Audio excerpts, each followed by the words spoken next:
देहिनेस्मिन् यथा देहि कौमारम यौवनम जरा तथा देहांतर प्राप्ति धीरस्तत्र न मुह्यति। कही से देह परिवर्तन केना हो रहा है, देहांतर भ रहा है। हमनी सब एगो बच्चा रहली, तब वैसे तनका बड़का भेली, फिर वैसे बड़का भेली, फिर वैसे बड़का भेली, होइत होइत बूढ़ होके मर जाई सारा करते करते। त ई देहांतर होइत रहे छे, जेना हमनी से पुरान कपड़ा होइते फेंक दै छे, नया कपड़ा किन लै छे। वैसे ही शरीर भी जब काम लायक नहीं रहे छे तो इस शरीर के छोड़ के आत्मा दूसर शरीर धारण कर ले छे।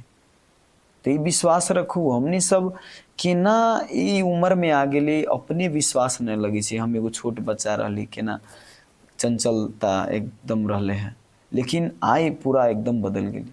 वही फोटो जब देखी छी तब पता चले छे।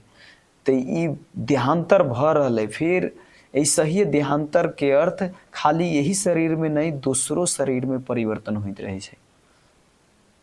तो ये समझल जरूरी है। अहाँ बच्चा के फोटो देखू तो अहाँ के विश्वास नहीं हो तो हम बच्चा में ऐसा रहली, फिर वृद्ध हो जाए तो अभी के फोटो रखू तब पता चलत कि केहन बदलैत रहे छे एकदम। तो वैसे ही शरीर हरेक योनि धारण करते रहे छे। ऐसे करते करते 84 लाख योनि में धारण करते रहे छे।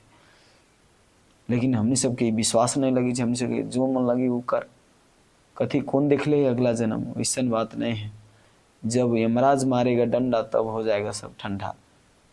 इससे पहले कि भगवत गीता पढ़ू और जानू कि वास्तव में हमनी के अस्तित्व की है।